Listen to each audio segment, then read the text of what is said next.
Gold medal वाली बहू। सपना के पिता एक गरीब किसान थे।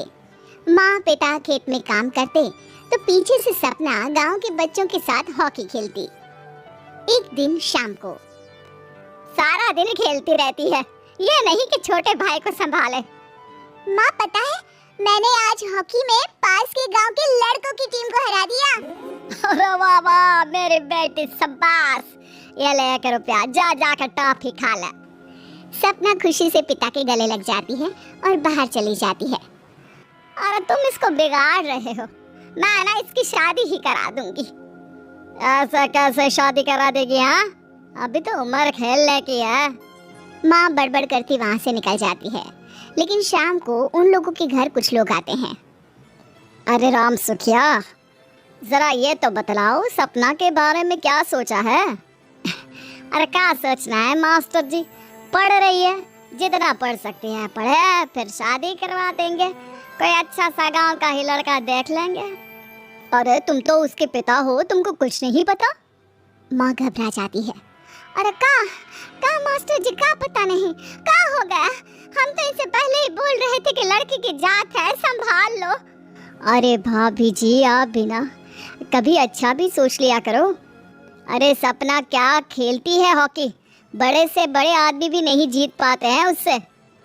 कल गांव में एक टीम आ रही है, लड़कियों की हॉकी खेलने उसे भेज देना, वहाँ शायद कुछ बात बन जाए। अरे ना ना मास्टर जी, कोई खेल वेल नहीं करवाना है हम लोगों को, वो भी शहर के लोगों के साथ तो बिल्कुल भी ना। शहर के लोगों को ना कोई भरोसा नहीं होता मास्टर जी। अरे कैसी बात कर रही हो सपना की माँ, बुरा आदमी तो हर जगह मिल जाएगा, उसके लिए शहर का और गांव का। हाँ हाँ मास्टर जी, हम लोग तैयार हैं, कल आ जाएगी सपना वक्त से।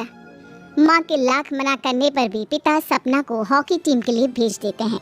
शाम को सपना वापस आती है, लेकिन लटके मुंह से। और क्या हो गया, मार खाई हो का? कौन मारेगा, कौन मारेगा हमें? कोई मार वार खाकर नहीं आए।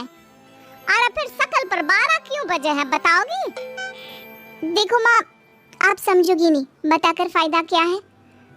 अरे बिटिया रानी, हम तो समझेंगे ना, हमें ही बता दे। सपना पापा के गले लग जाती है। पापा, मैं ना सिलेक्ट हो गई हूँ भारत की हॉकी टीम में खेलने के लिए। अरे वाह, ये तो बहुत ही खुशी की बात है मेरे बच्चे। फिर मेरी गुड़िया काहे परेशान है?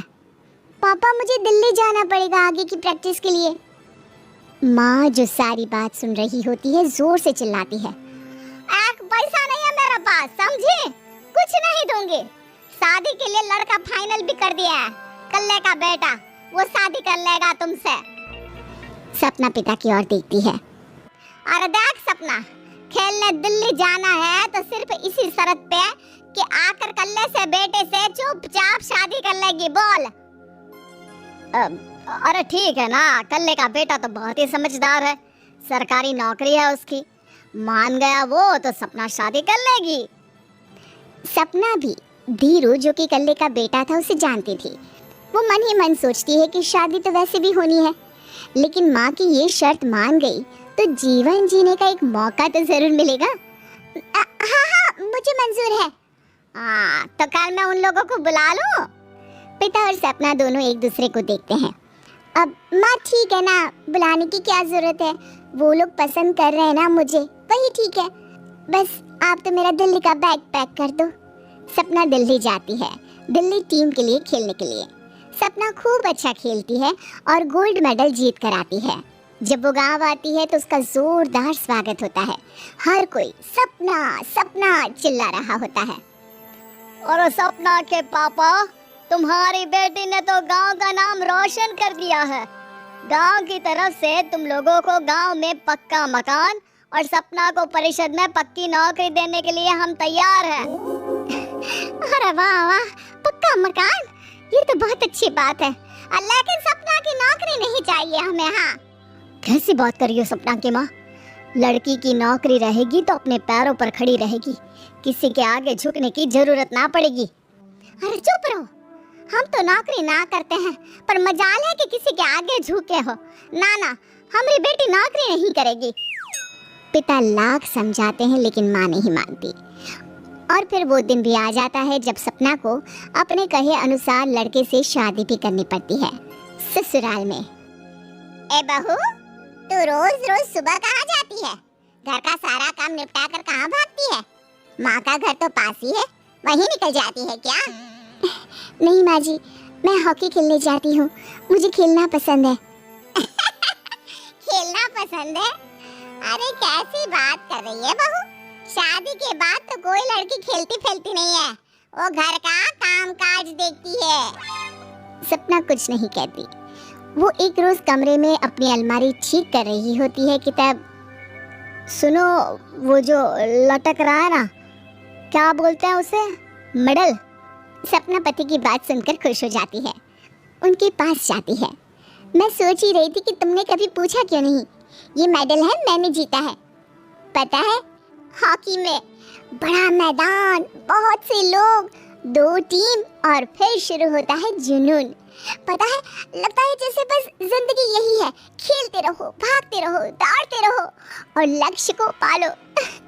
सुनो ना, मैं ना भारतीय टीम के लिए खेलना चाहती हूँ। माँ, माँ, ए माँ, यहाँ तो आ जरा। सपना हैरान हो जाती है कि ये क्या हो गया, पति अचानक से माँ को क्यों बुला रहा है। हाँ बेटा, क्या क्या हो गया, काहे गला फाड़ रहे हो? माँ, ये सपना क्या कह रही है? अरे बीवी तो बोलती ही रहती है बेटा, लेकिन क्या हो गया, चिल्ला क्यों रहे हो? ऐसा क्या बोल दिया इसने? माँ ये बोल रही है कि इसको खेलना है भारतीय टीम के लिए। सपना डर जाती है। नहीं नहीं माँ जी, मैंने कहा कि मैं चाहती हूँ कि वो मैं बोला था ना, शादी के बाद कोई खेलता नहीं, घर का काम काज देखता है, लेकिन फिर भी। नहीं नहीं माँ जी, ठीक है, मैं घर का काम देखूंगी, कल से मैं खेलने भी नहीं जाऊंगी, माफ कर दीजिए। सपना पति की तरफ देखती है जो माँ की तरफ देख रहा होता है। उसे गुस्सा तो आता है, लेकिन करती भी तो क्या, सास के सामने कैसे पति की क्लास लगाती। अरे बेटा, अब क्यों घूरे जा रहे हो बहू को? माँ, अभी इस बात का फैसला करके जाना, वरना ये तो तेरे कमरे से जाने के बाद मुझे। अब चुप हो जाइए आप, छोटी सी बात का बतंगड़ मत बनाइए। छोटी सी बात? बहू, ये कोई छोटी बात नहीं है। जो लड़की दिल्ली के लिए गोल्ड मेडल ला सकती है, वो देश के लिए भी तो गोल्ड ला सकती है ना।